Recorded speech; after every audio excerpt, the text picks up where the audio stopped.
This slide is not notes. It's fine. I haven't decided my pet serial number because I did my first small thing in this room maybe exactly 8 years ago today. Anyway, hi. I'm Nat. I was just introduced, so I'm just going to skim over this again. I'm a level designer. I'm currently working with Bithell on big, scary IP things that haven't been announced yet. I was the lead/sole level designer on Inkle's A Highland Song. I developed a traumatizing mecha story with Olivia Nelson Jr. in 2019, which was just before he became the most important man in video games. I made some weirder, smaller games. I've written for some websites. I've written an essay and a book on Bloodborne. I've been dubiously attributed as part of the Berlin indie scene on the book on the queer games avant-garde. So I want to talk kind of abstract about a road to what's become a core of my design language in a way that I might have accidentally written as more of an essay than a talk. So if I spend most of this staring at my screen, that's why. There is a dead end I think about every single day, tucked away in the back of Half-Life 2's airboat chapter. It is a right turn where you're supposed to go left, a gun turret and a headtrap ambush and some secret crates for those nosy enough to go scavenging. It's one of 1,000 dead ends in Half-Life 2, but this one sticks out to me. As the sickly golden twilight paints the concrete runoff, eliminating basic shanty structures, the sparseness of the space is unavoidable. The roar of airboat fans and chase music gives way to gusts of wind and mechanical creaking. Some designer decided that someone once lived here, died here, and painted that scene with an absolute minimum of brushes and textures. You're not supposed to linger here, and yet every single time I return to City 17, I wait here for a moment and let the atmosphere wash over me. At the top of the World of Warcraft, behind an instance lock and 3 invisible walls and a half-remembered entrance to a raid that never happened, there is a tower on a beach. The map doesn't recognize that it exists, believing the coast to be a kilometer inland. Only a wizard can get there, and you can't escape on foot. Nobody lives here, there are no quests or monsters, but in the early 2000s, somewhere in the bowels of Blizzard, someone decided that this spot of the coast deserved a tower. Someone cared enough to build a place that no one would ever see, and I want to believe that that's because it made the world more real to them. There is a landscape, empty, marked by forgotten signposts, poorly textured buildings, and the quiet hum of the emergency weather broadcast system sitting quietly on my itch page. It is just a Unity terrain plane and some recycled props from cancelled projects and a nice tune shader I found on the internet. It is a scrap of an abandoned idea pushed up because on some level I felt that this scrap deserved a place to exist.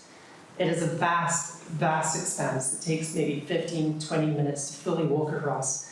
And while that doesn't make for a financially lucrative endeavor, it is somehow the most positively received project I've ever pushed on my itch page, with such glowing recommendations as I can only dream about a video game adaptation of Frank Herbert's Dune made by and the utterly inscrutable, bizarrely typed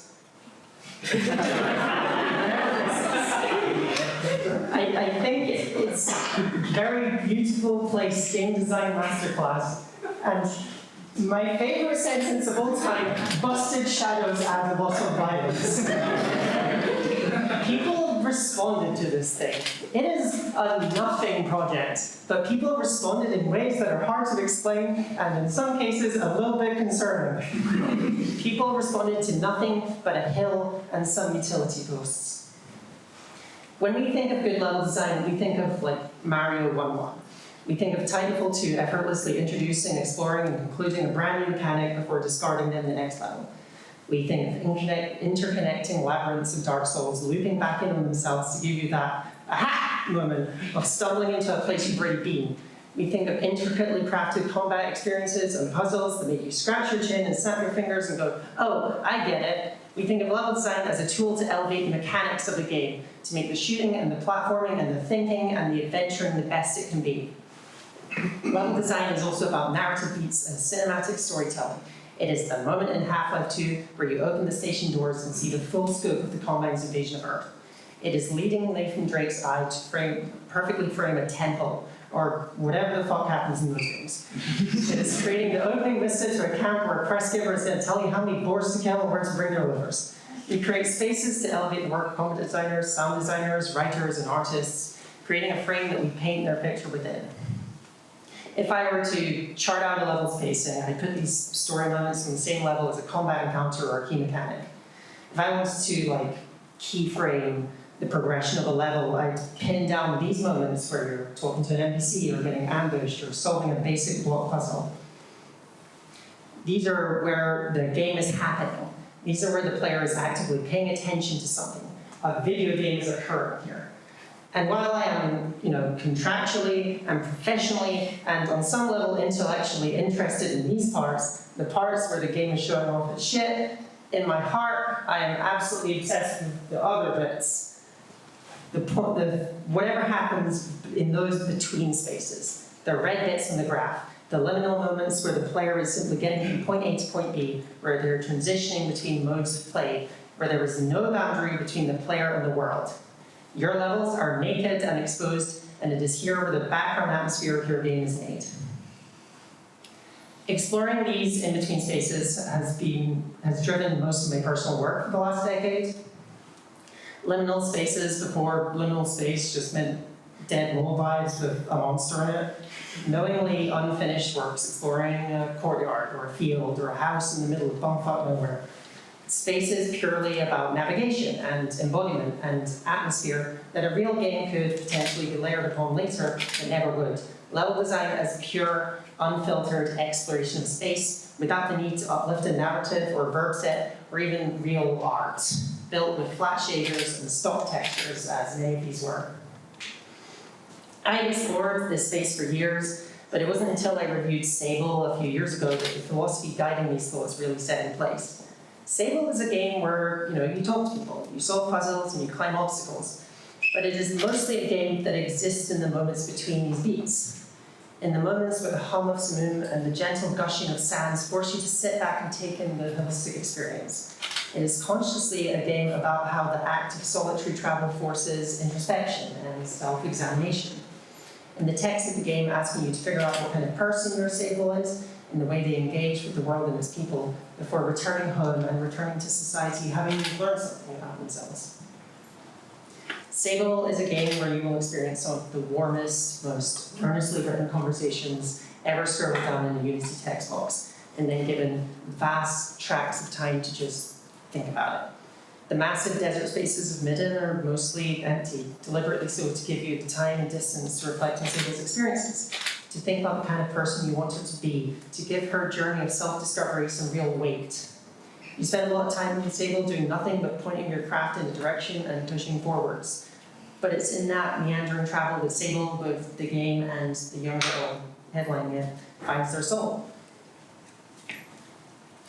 It is with this subconsciously poetic lens that we retroactively frame Half-Life 2's Airboat chapter. Every distinct level in the sequence has some kind of, set piece, some combine installation to fight through, some physics puzzle to solve, chase sequences and story beats. But for long stretches of time, you're simply driving this boat down a canal. In these moments, the game plays its hand on the sheer scale of the adventure you're about to embark on. You've spent hours clawing your way out of City 17, and now you watch the sunset on a miles-long boat ride out into the obliterated wilderness. A quiet distance to convince you that these aren't just video game levels, but a world waiting for you to save. It's a card the game plays twice, returning to a more literal road trip vibe in the Highway 17 chapter a few hours later, and a full in-game day of time onwards. It is through this lens that we approach A Highland Song, an Inkle game that I was granted kind of baffling levels of absolute creative control to determine the overall shape of, because I had just jettisoned myself from GameSpress a month earlier. A Highland Song is a rhythm exploration game where you guide young Moira McKinnon to the sea to see her uncle. A Highland Song is a platformer, but it's not really about platforming. A Highland Song has some light puzzles, but it's not really about solving them. A Highland Song is about going for a walk in the hills, and going for a walk in the hills means spending a lot more time walking than fighting a monster or solving a block puzzle or engaging in witty discourse. Of course, Highland is not a game of pure hill walking, it's an Inkle game, which means the hills are scattered with narrative beats and character moments. I talked a lot more about this in a keynote out at NARSCO in New York this summer, and I spoke about how the level design in this game was very deeply intertwined with John Ingle's narrative design. The story forming the space, and the space is forming the story. I talked more about how we built the game around the idea of peaks, framing each hill around a core narrative or mechanical identity, whether it was overwhelmingly harsh weather or the lingering echoes of a climb feud. Each of these peaks was a bespoke level within a level, like villages scattered along the kind of vast, bleak wilderness that could give them context. I'm gonna drink some water.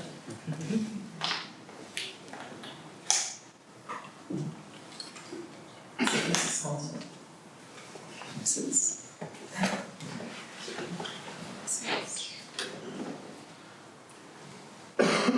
If we take our highly professional graph from earlier and sort of spitball into a small section of an early hill in Highland, we can get a picture of how this looks in action.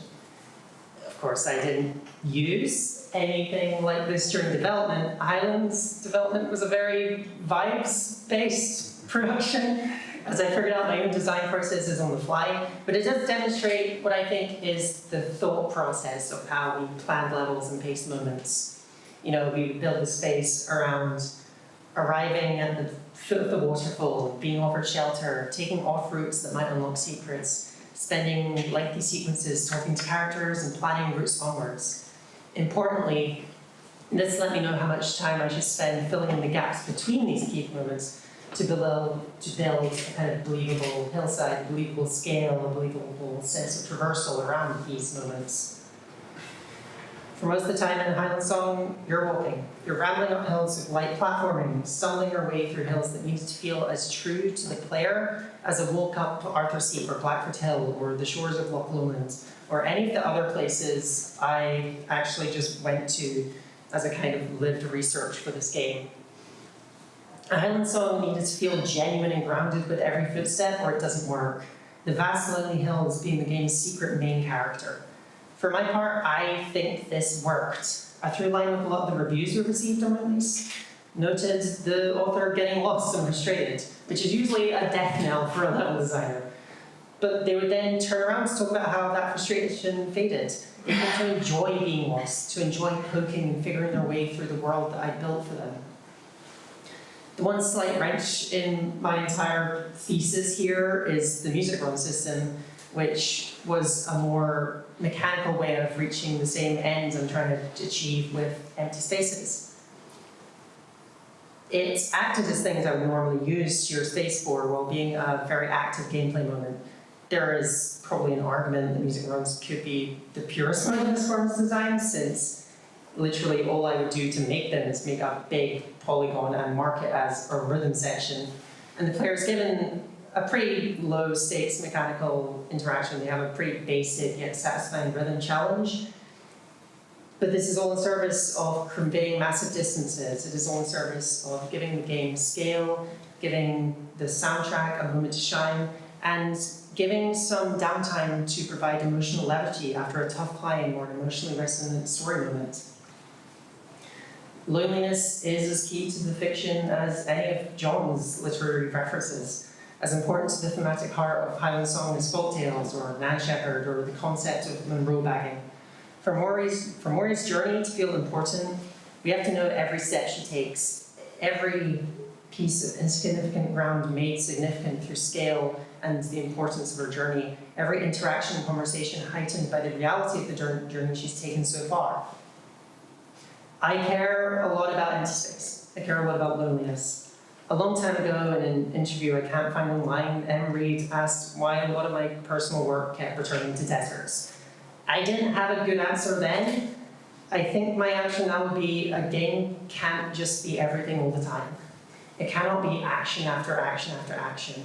A journey in Elite Dangerous is made significant by the hours and hours of dead rock she has along the way. Even something as intense as Fortnite has acres of rolling hills between its maximalist attention grabs.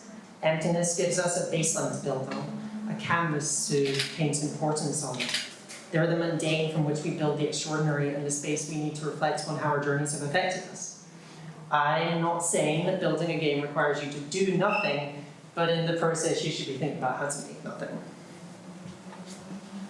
Here's where I look.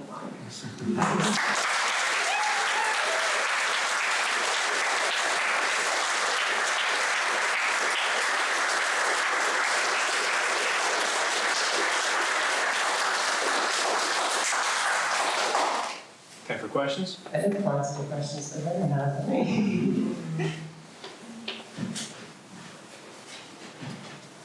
I'll ask one. Sure. Where do you fall as a level designer on the yellow paint debate? That's just your whole thing about how we fit in. It's a harder design language to read from, and that you're looking at necessity created by the chase for photographs and that's made game spaces inherently harder to navigate. I think it's fine. I haven't played this game. Have you ever played The Long Dark? I have, yeah. I feel like, for me, that has a lot of those spaces in it, especially in a lot of the barns and the houses and stuff. Do you agree? It's like it's very different kind of things. It's not. It is explicitly seeking to be like a slightly directed openness. Yeah. Like it's. I don't know. I haven't played that in a minute. It's just got an update in DLC and all that. It's on Switch. I never read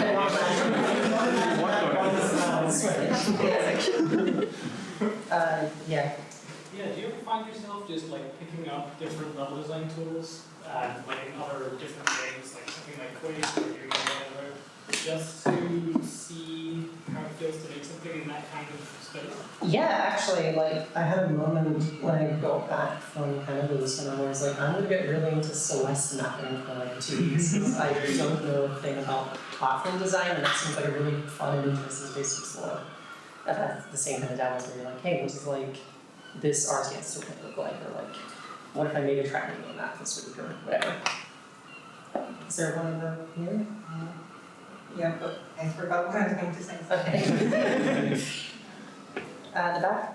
I guess, how do you balance like trying to introduce this kind of sense of emptiness with like purpose without necessarily like the player noticing like how empty? I guess there's a different sense of like if you're in a level and a level feels like empty and vapid rather than necessarily like feeling empty but like in a sense of like fullness, I guess.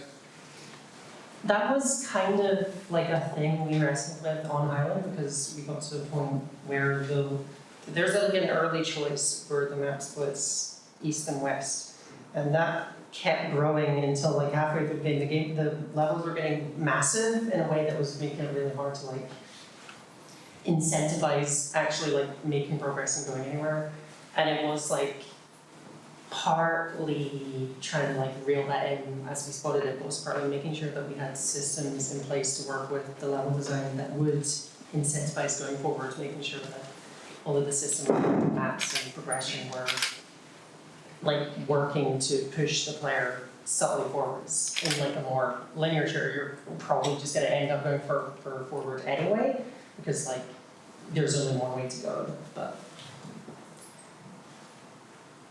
it's definitely like a trap. Easily linked. Yeah. How similar do you find designing, say, well, spaces that are meant to imitate nature versus architecture? Because I've read this interesting concept of like all video games being architectural, even if it's like a forest or something, as you're building it as an experience. So like, how do you find artificial versus natural space design?